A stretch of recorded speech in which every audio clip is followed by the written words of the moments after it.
প্রবীর সেনগুপ্ত বলে, দীপা তুমি সূর্যকে নিয়ে কোথায় গিয়েছিলে? তোমাকে বলেছি না ওর কাছাকাছি আসবে না, তারপরেও তুমি ওকে নিয়ে গেছো। ওকে তুমি বাড়ি এসছো ঠিক আছে, লাবণ্য কোথায়? দীপা বলে, লাবণ্য? আমি তো ডাক্তারবাবুকে নিয়ে গিয়েছিলাম, লাবণ্যকে তো নিয়ে যাইনি। ওকে তো আমি নিয়ে যাইনি সাথে করে। তখন প্রবীর সেনগুপ্ত জিজ্ঞাসা করে, তাহলে লাবণ্য কোথায়? দিদিভাই কোথায়? জয় বলে, বৌদিদি তুমি কি বলছো? তুমি লাবণ্যকে নিয়ে যাওনি, তাহলে লাবণ্য কোথায় গেল? জয় বলে, বৌদিদি তুমি সব কি বলছো? লাবণ্য তোমার সাথে নেই, তাহলে ও কোথায় গেল? দীপা মনে মনে ভাবতে থাকে, আজকে ডাক্তারবাবুর আমার একটা অ্যাক্সিডেন্ট হয়ে গেল, ওইদিকে লাবণ্যকে পাওয়া যাচ্ছে না। এই সব কিছু কি কাকতালীয় নাকি ইচ্ছাকৃতভাবে ঘটানো হয়েছে? ওদিকে আড়ালে দাঁড়িয়ে থাকা রুডি আর কুন্তলা কথা বলতে থাকে। রুডি বলতে থাকে, মম, দীপা সেনগুপ্তর এইসব বুঝতে বেশি সময় লাগবে না, আমাদেরকে কিছু একটা করতে হবে। রুডি কুন্তলাকে বলতে থাকে, ওই লাবণ্যকে মেরে ফেলতে হবে, ও অনেক কিছু জেনে গেছে আমাদের ব্যাপারে, ও সব জানে, তাই ওকে আর বাঁচিয়ে রাখলে হবে না, ওকে মেরে ফেলতে হবে, আর কোনো প্রমাণ ছাড়া যাবে না যাতে দীপা আমাদেরকে ধরতে পারে। রুডি বলে, মম, আমি একজন তন্ত্র সাধুকে জানি যে তন্ত্রবিদ্যা শেখার জন্য বাচ্চাকে বলি দেয়, আমি ওই লাবণ্যকে তার হাতে তুলে দিয়ে আসবো, তাহলে আমি যে খুনি নই সেটা প্রমাণ হয়ে যাবে, আর আমি ধরাও পড়ব। ওদিকে প্রবীর সেনগুপ্ত দীপাকে অনেক ছোট বড় কথা শোনায়, আর দীপা বলে, এসব কথা কান্না দিয়ে এখন ছোট্ট লাবণ্যকে খুঁজে বের করা প্রয়োজন। জয় বলে, বৌদিদি আমাদেরকে দেরি করলে চলবে না, চলো। তখন প্রবীর সেনগুপ্ত ধমক দিয়ে বলে, দাঁড়াও দীপা, তুমি কোথাও যাবে না। প্রবীর সেনগুপ্ত বলে, প্রয়োজন হলে দিদিভাইকে খুঁজতে আমি যাব, কিন্তু দীপা তুমি নও। তখন সূর্য বলে, বাবা আমার স্ত্রীকে সবসময় এত অপমান করছো কেন? ও তো এমন অন্যায় কিছু করেনি যার জন্য তুমি এভাবে ওকে অপমান করছো। সূর্য যখন লাবণ্যকে খুঁজতে যাবে তখন কুন্তলা সূর্যকে আটকানোর চেষ্টা করে। সূর্য ধাক্কা দিয়ে কুন্তলাকে ফেলে দেয়। অন্যদিকে দেখা যায় রুডি ছদ্মবেশ নেয় এবং সাধুবেশ নিয়ে লাবণ্যর কাছে পৌঁছায় এবং লাবণ্যকে ভয় দেখায় আর তাকে অজ্ঞান করে সেখান থেকে নিয়ে চলে যায়। ছদ্মবেশী রুডি ছোট্ট লাবণ্যকে যখনই বলি দেবে ঠিক সেই মুহূর্তেই হাজির হয়ে গেল জয় আর দীপা। জয় তাদেরকে দেখে বলে, শয়তান তোরা আমার মেয়েকে বলি দিবি? এই বলে জয় তাদের সাথে মারামারি করতে থাকে। অন্যদিকে দেখা যায় রুডি জয়কে খাড়ার আঘাত করতে যাবে, ঠিক তখনই পিছন থেকে দীপা এসে ধরে ফেলে তাকে আর বলে, শয়তান কে তুই, কে?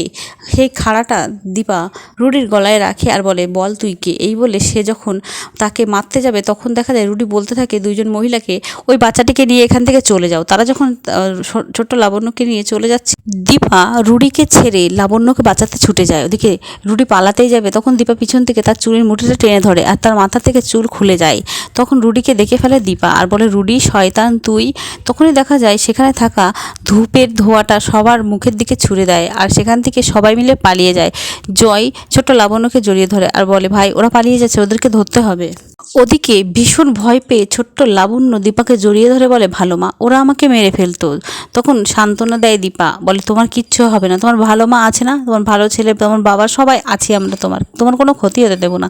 তখনই ছোট লাবণ্য বলে ওঠে, ভালো মা, ওই ওই ছেলেটা রুডি দাদা ছিল, ও আমাকে মেরে ফেলতে চেয়েছিল, আগেও ভয় দেখিয়েছে, আমি ভয়ে কিছু বলতে পারিনি। ছোট্ট লাবণ্য বলল, মিস ডরোথি সেজে আমাদের বাড়িতে যে মহিলা ছিল সে আর কেউ নাই, সেই রুডি দাদাই ডরোথি সেজে আমাদের ক্ষতি করার চেষ্টা করেছে। দীপা মনে মনে ভাবে, আমাকে সময় নষ্ট করলে চলবে না, তাড়াতাড়ি বাড়ি যেতে হবে। ওদিকে জয় ছুটে এসে লাবণ্যকে জড়িয়ে ধরে। তখনই দীপা বলতে থাকে যে এই সব কিছুর পিছনে রুডি আছে। জয় বলে, কি বলছো বৌদিদি? তখন ছোট লাবণ্য বলে, হ্যাঁ বাবা, আমি নিজে দেখেছি, ওই ডরোথি নয়, ও রুডি দাদা, ডরোথি সেজেছিল। তখনই সেখানে কিন্তু রূপা কৃষ্ণ এসে যায়। রুডি কোনো মতে সেখান থেকে পালিয়ে কুন্তলার সাথে দেখা করে এবং কুন্তলা বলে, রুডি তুমি এখন কোথাও যেও না, তুমি এখন লুকিয়ে থাকো। তখন রুডি বলে, না মা, আমাকে ওই বাড়িতে যেতে হবে, ওই ছোট্ট লাবণ্য সব কিছু দেখে ফেলেছে, ওকে শেষ করতেই হবে।